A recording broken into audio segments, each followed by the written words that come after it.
દિલ્હીમાં રખડતા કૂતરાઓને પકડીને શેલ્ટર હોમમાં પૂરી દેવાના સુપ્રીમ કોર્ટના ચુકાદા બાદ છેલ્લા કેટલાક દિવસથી દેશભરમાં રખડતા કૂતરાઓ વિશે ચર્ચા શરૂ થઈ છે. સોશિયલ મીડિયા બે ફાંટામાં વહેંચાઈ ગયું છે. કેટલાક લોકોનું માનવું છે રખડતા કૂતરા હેરાનગતિ કરે છે, તો કેટલાક લોકો આ અબોલ જીવો પ્રત્યે સહાનુભૂતિ દાખવી રહ્યા છે. ત્યારે આજે એવા કેટલાક કૂતરાઓ વિશે વાત કરીએ જે માનવજાત માટે આશીર્વાદરૂપ હતા. કળિયુગમાં વફાદારી શબ્દની બાદબાકી થઈ ગઈ છે, ત્યારે માલિકના મોત બાદ પણ તેને વફાદાર રહેલા જાપાનના આ ડોગ હાચિકો વિશે જાણવું જરૂરી બની જાય. હાચિકો એટલે પ્રોફેસર હિટ્સાબુરો યુનોનો પાલતુ ડોગ.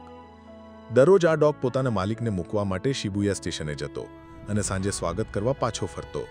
1925માં પ્રોફેસર કોલેજમાં જ બીમાર પડ્યા અને ફરી ક્યારેય પાછા ન આવ્યા. પરંતુ હાચિકો દરરોજ નિયત સમયે સ્ટેશન પર આવતો અને માલિકને રાહ જોતો. 1934માં હાચિકોની વફાદારીના સન્માનમાં એક મૂર્તિ બનાવવામાં આવી. આટલું જ નહીં, પાછળથી હાચિકો પરથી ફિલ્મ પણ બની હતી. સ્કોટલેન્ડના એડિનબર્ગમાં રહેતો ડોગ બોબી 14 વર્ષ સુધી પોતાના માલિકની કબરની બહાર બેઠો રહ્યો હતો. આસપાસના રહેવાસીઓ તેની સારસંભાળ રાખતા હતા. 1872માં તે મૃત્યુ પામ્યો હતો. તેની વફાદારીથી પ્રેરિત થઈને કબ્રસ્તાનના દરવાજે તેની મૂર્તિ સ્થાપવામાં આવી હતી. આજે પણ મુલાકાતીઓ મૂર્તિનું નાક ઘસીને આશીર્વાદ મેળવે છે. અલાસ્કાના ડોગ બાલ્ટોની બહાદુરી પણ વિશ્વવિખ્યાત છે.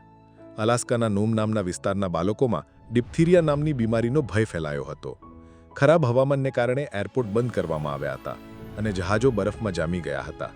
આ વચ્ચે સ્લેજ ડોગ બાલ્ટોની ટીમે અંધાધૂંધ તોફાન વચ્ચે 1100 કિમીનો રસ્તો પાર કરીને દવા પહોંચાડીને શહેરને બચાવ્યું હતું.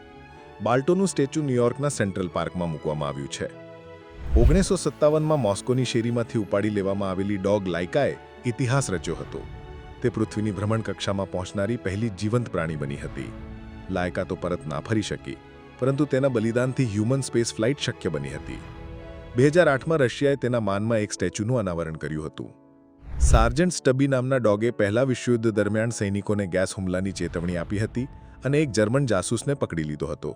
આવા તો અનેક કિસ્સા છે જ્યાં ડોગ્સે તેમની વફાદારીથી માલિકોને બચાવ્યા. ત્યારે શું તમારા જીવનમાં આવા કોઈ કિસ્સા બન્યા છે જ્યાં આ અબોલ જીવોએ તમને મદદ કરી હોય? અમને કોમેન્ટમાં જણાવજો.